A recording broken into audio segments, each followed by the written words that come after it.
kenal sama company-nya tapi tahu brandnya Andin. Jadi mungkin sedikit memperkenalkan, kami dari Fonterra. Jadi yang menarik mengenai Fonterra ini sebenarnya kami adalah koperasi susu. Jadi yang agak berbeda adalah mungkin kalau misalnya perusahaan national company lainnya itu ya perusahaan, tapi kita sebenarnya koperasi yang menaungi 9.000 peternak di Selandia Baru. Gitu. Jadi produk ini sendiri sudah hadir dari Fonterra itu sekitar 1 abad. Jadi kita melayani berbagai kebutuhan itu di seluruh dunia. Buat Andin sendiri hadir di Indonesia itu dari 20 tahun lalu. Kalau dulu mungkin kita taunya susu itu buat anak-anak gitu ya, untuk pertumbuhan. Nah, sebenarnya enggak gitu. Nanti mungkin dokter bisa menjelaskan lebih lanjut bahwa susu itu sebenarnya bisa menjadi solusi yang sangat bermanfaat untuk usia dewasa untuk menjaga kekuatan tulang sendi dan otot. Nah, hari ini juga kita mengusung campaign usia bukan halangan, dan juga di tahun ini kita juga melibatkan Michelle Yeoh sebagai brand ambassador dari Andin. Kita juga melihat bahwa Michelle Yeoh itu menjadi salah satu manifestasi bahwa usia bukan halangan. Yang kita tahu 2 hari lalu baru saja beliau memenangi Oscar sebagai aktris terbaik dan itu pertama kali dari Asia. Tentunya di tengah kesibukan beliau ya dia tidak bisa hadir, tapi kita juga sudah merangkum berbagai Q&A mengenai apa sih tipsnya dari beliau sehingga dia sebenarnya kembali lagi merupakan manifestasi dari usia bukan halangan. Nanti bisa dilihat di media kitnya sudah ada rangkuman juga interview bersama Michelle Yeoh. Nah, di luar itu mungkin kembali lagi mungkin pesan dari saya, mungkin kita di sini semua ya insya Allah belum lansia gitu ya, masih pada fit. Semoga kita semua bisa tetap sehat dan semoga semua informasi yang kita hadirkan hari ini bisa bermanfaat baik buat kita sendiri dan juga masyarakat. Demikian sedikit sambutan dari saya. Terima kasih atas perhatiannya. Wassalamualaikum warahmatullahi wabarakatuh. Tadi secara global kan sudah dijelaskan sama dokter. Berbicara mengenai aging population, boleh nggak sedikit di highlight lagi sebenarnya aging population itu apa sih dokter? Dan terus berbicara mengenai tren di Indonesia ini seperti apa? Ya boleh. Ya, memang kita mengetahui suatu masa hidup kita itu pasti akan ada usia lanjut ya. Jadi memang sebelumnya memang terus terang prevalensinya itu usia umur harapan hidup itu kan memang menaik pelan-pelan. Karena kita tahu bahwa trennya karena apa? Perkembangan keilmuan ya. Kemudian artinya sekarang sudah update semuanya. Artinya kita akan tahu nantinya sebagai usia lanjut itu lebih bergeser ke preventif ya. Jadi artinya dia akan panjang umur nantinya karena dia sudah mengetahui bagaimana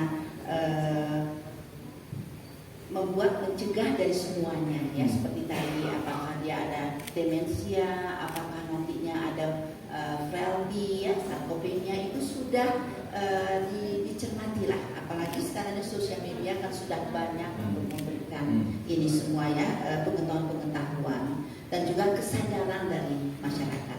Jadi di dalam hal ini ya kita pun sebagai dokter ataukah masyarakat juga harus aware ya, ini usia lanjut ini akan panjang ini hidupnya. Jangan pula dengan begitu kita harus kasih tahu ini semuanya apa yang terjadi, imobilisasi, terjadilah masalah-masalah tadi, bisa terjadi depresi dan sebagainya. Itulah yang harus kita berikan kepada orang tua kita ini. Itulah kami ada rehabilitasi geriatri namanya, di situ memberikan penyuluhan ya, supaya mereka itu mengenal ya permasalahan itu dan akhirnya apa-apa saja secara cepat ya. Lebih awal jangan terjadi kualitas hidup yang menurun seperti itu. Ya pastinya pernah lupa-lupa udah mulai juga kunci ada di mana ya, kayak tadi disebut juga ketawa. Itu emang bener nggak? Siapa yang pernah terjadi udah mulai agak-agak lupa, iya kan? Jadi udah pastilah itu kan kalau nggak salah dari usia berapa dokter kita udah mulai ada penurunan dari 40 ke atas ya. Oke, nah saya kan udah 52 dan kebetulan ayah saya, orang tua saya juga dua-duanya masih ada. Bapak saya udah 93. Jadi ya tentunya kita juga melihat ya kan simptom-simptom itu pada ayah saya gitu.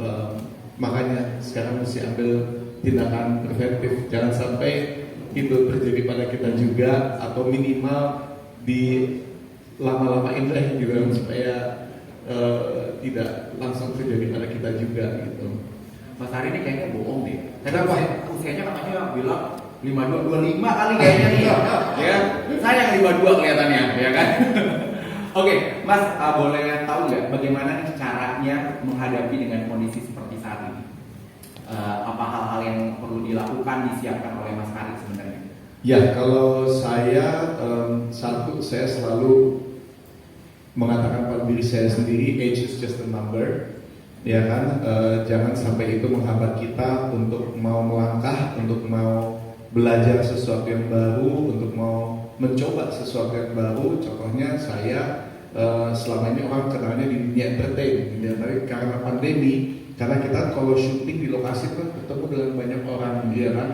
Kalau sinetron itu kru ada 3 tim dan udah pastilah pasti kita takutlah sampai bawa penyakit bawa virus itu kembali ke rumah gitu ya kan.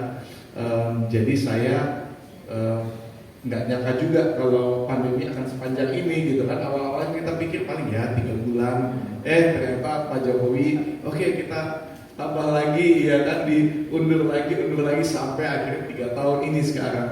Jadi 3 tahun udah syuting, tapi ya saya jadi masuk ke dunia bisnis yang lain yang selama ini tidak pernah saya sentuh gitu. Jadi memberanikan diri untuk belajar sesuatu yang baru gitu.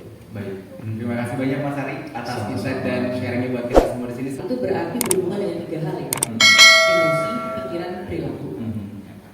Saya kasih contoh misalnya, kalau kita secara fisik lagi nggak sehat nih, misalnya penyakit apa, kan kita jadi kepikiran ya, saya harusnya kerja, ini ada target, nggak bisa terpenuhi, aduh gimana nih, jadi cemas, karena emosi terpengaruh. Tapi bisa juga mental kita juga mempengaruhi fisik. Kalau kita lagi dalam keadaan yang banyak pikiran, overthinking misalnya gitu ya, banyak kecemasan, tapi kita nggak bisa handle, itu juga akan mempengaruhi kesehatan fisik kita. Karena akan membuat fisik kita itu jadinya lebih rentan terkena resiko penyakit-penyakit. Gitu. Jadi memang ini satu hal yang saling berkaitan. Itu sebabnya penting untuk kita nggak cuma memikirkan fisik juga, tapi juga sekaligus kondisi mental.